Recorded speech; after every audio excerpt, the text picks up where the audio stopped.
এয়া হৈছে নগাঁও জিলাৰ ভেভেস্থিত মহামৃত্যুঞ্জয় মন্দিৰ আৰু ইয়াত দেখিবলৈ পোৱা গৈছে যে পুৱাৰ ভাগৰে পৰা ডাঠ কুঁৱলী দি আছে যদিও পুৱাৰ ভাগৰে পৰা ভক্তসকল আহিছে আহি যি মহামৃত্যুঞ্জয় বাবাৰ ওচৰত আশীৰ্বাদ বিচাৰিবৰ বাবে মই দেখুৱাই আছোঁ ইয়াৰ পৰিৱেশ। আচলতে ইতিমধ্যে পূজা অৰ্চনা আৰম্ভ হোৱা দেখিবলৈ পোৱা গৈছে।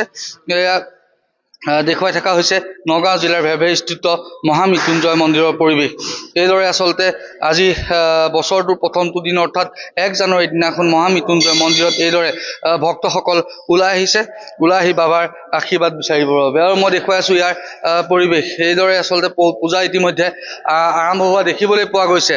ইয়াৰ কিছু ভক্ত আছে, ভক্তৰ পৰা কিছু কথা পাতিবলৈ চেষ্টা কৰিম। ক'ৰ পৰা আহিছে আপোনালোক? মই জখলাবন্ধা। আগতে আহিছিল? আগতে আহিছোঁ। নৱবৰ্ষৰ শুভেচ্ছা জ্ঞাপন আপোনালৈও থাকিল। কেনেকুৱা লাগিছে আহি ভাল লাগিছে। ৰাতিপুৱাই ঠাণ্ডাটো আছে, তো ভাল লাগিছে।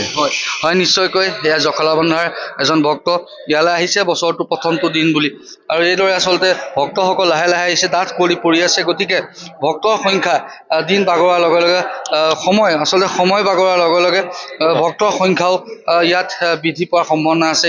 ইতিমধ্যে ডাঠ কুঁৱলীৰ বাবে ভক্তৰ সংখ্যা যথেষ্ট পৰিমাণে কম, কিন্তু সময় বাগৰাৰ লগে লগে ভক্ত ইয়াত বৃদ্ধি হোৱাৰ সম্ভাৱনা আছে। মই ইয়াৰ কিছু দেও আছে, দেওৰ পৰা কিছু কথা জানিবলৈ চেষ্টা কৰিম। হয়, ইয়াত দেখুৱাই থকা হৈছে এইদৰে আচলতে পূজা অৰ্চনা আৰম্ভ হোৱা দেখিবলৈ পোৱা গৈছে। পুৱাৰ ভাগৰে পৰা নতুন বছৰ বুলি এইদৰে পূজা অৰ্চনা আৰম্ভ হৈছে। মই দেখুৱাই আছোঁ ইয়াৰ পৰিৱেশ। আজি প্ৰথমটো দিন বছৰটোৰ, আপোনালৈ নৱবৰ্ষৰ শুভেচ্ছা জ্ঞাপন কৰিলোঁ। ধন্যবাদ। আজি বছৰটো দিন ডাঠ কুঁৱলী পৰি আছে, ভক্তৰ সংখ্যা কম আৰু বঢ়াৰ সম্ভাৱনা আছে। হয়, নিশ্চয় বাঢ়িব ভক্ত।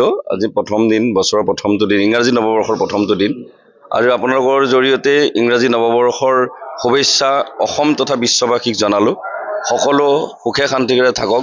বিগত বছৰত যি বেয়া গৈছে সেয়া মানে এই আগন্তুক বৰ্ষটোত নহওক। এই বৰ্ষটোক মৃত্যুঞ্জয়ে তেওঁলোকক সকলোকে বিশ্ববাসীক সকলোকে আশীষ প্ৰদান কৰক যে সকলোৱে যাতে সুখে শান্তিৰে এই বছৰটো ইংৰাজী নৱবৰ্ষটো পাৰ কৰিব পাৰে।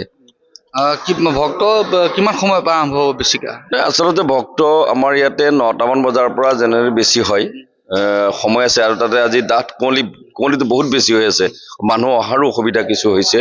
গতিকে 9টামান বজাৰ পৰা আমাৰ ভক্তৰ যথেষ্টখিনি সমাগম হ'ব। মানে যোৱা বছৰো আমি দেখিছিলোঁ 1 তাৰিখে যথেষ্ট ভক্ত আমাৰ মন্দিৰত উপস্থিত হৈছিল আহি। হয়, নিশ্চয়কৈ এয়া আছিল মহামৃত্যুঞ্জয় মন্দিৰৰ পৰিৱেশ। ইতিমধ্যে দেখিবলৈ পোৱা গৈছে পূজা অৰ্চনা আচলতে চলি আছে আৰু সময় বাগৰাৰ লগে লগে ইয়াত ভক্তৰ সংখ্যা ভিৰ হ'ব। বাইদেউ, ক'ৰ পৰা আহিছে আপোনালোক? আমি ঢাকাপতিৰ পৰা আহিছোঁ। ক'ৰ পৰা আহিছে? ঢাকাপতি। কেনেকুৱা লাগিছে আহি? ভাল লাগিছে। নৱবৰ্ষৰ শুভেচ্ছা জ্ঞাপন কৰিলোঁ আপোনাকো। হয়, নিশ্চয়কৈ এয়া আচলতে ভক্ত আহিছে, কিন্তু ডাঠ কুঁৱলীৰ বাবে যিসকল ভক্ত আচলতে আহিবলগীয়া আছিল, কিন্তু সিমান ভক্ত এতিয়ালৈকে আহি পোৱাহি নাই, কিয়নো ডাঠ কুঁৱলী দি আছে। আৰু খন্তেক সময়ৰ পিছত আৰু সময় বাগৰাৰ লগে লগে ইয়াত মহামৃত্যুঞ্জয় মন্দিৰত ভক্ত সংখ্যা বঢ়াৰ সম্ভাৱনা আছে। আৰু এয়া আছিল নগাঁও জিলাৰ ভেভেস্থিত মহামৃত্যুঞ্জয় মন্দিৰৰ পৰিৱেশ।